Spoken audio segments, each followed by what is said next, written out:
आप देख रहे हैं एनएमटी न्यूज और आपको रखे सबसे आगे।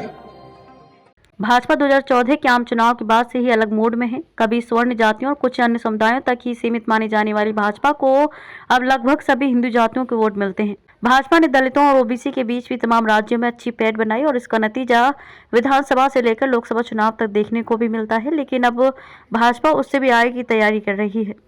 भाजपा को 2019 के आम चुनाव में यूपी में 62 सीटों पर जीत मिली थी। इस बार उसने 70 से ज्यादा सीटों का टारगेट तय किया है। भाजपा के रणनीतिकारों का कहना है कि पार्टी बसपा के जनाधार में सेंध लगाकर ये लक्ष्य हासिल करना चाहेगी। दरअसल बसपा जनाधार लगातार छीज रहा है। 2022 के विधानसभा चुनाव में तो उसे करीब 12% वोट ही मिले थे और माना जाता है कि जाटों के अलावा किसी अन्य समाज का उसे ज्यादा समर्थन नहीं मिला था। इस तरह बसपा की ताकत लगातार कम हो रही है और उसकी जीत की संभावनाएं भी बेहद कम है।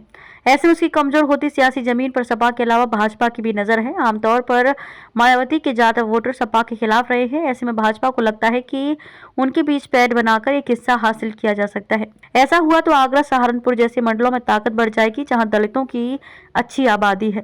उत्तर प्रदेश में दलितों की आबादी करीब 20% है। यदि स्वर्ण मतदाताओं और कई ओबीसी बिरादरियों के अलावा भाजपा दलित वोटरों का भी गठजोड़ बना लेती है तो ये बड़ी बात होगी। अहम यह है कि बसपा इस बार सभी 80 सीटों पर अकेले ही उतरने जा रही है। उसके वोट बैंक को देखते हुए संभव नहीं है कि वह अकेले जीत हासिल कर सके। ऐसे में भाजपा मायावती के वोटरों के बीच ये प्रचार करना चाहेगी कि यदि बसपा नहीं जीत रही है तो फिर दलित समाज के लोग उसका ही समर्थन कर दें।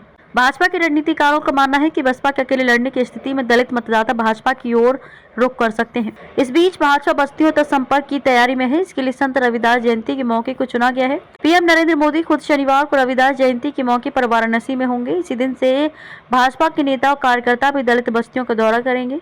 मार्च में भाजपा दलित मोर्चे का एक आयोजन भी आगरा में करने वाली है। भाजपा अध्यक्ष जेपी नड्डा खुद भी इस आयोजन में रहेंगे। आगरा को पश्चिम यूपी में दलित वोटों का सेंटर माना जाता है। बसपा का पश्चिम यूपी में पिछली बार प्रदर्शन भी अच्छा था और 10 सीटें उसने हासिल की थी। तब उसका सपा से गठबंधन था, लेकिन इस बार अकेले उतरने पर उसके लिए बड़ी चुनौती रहेगी।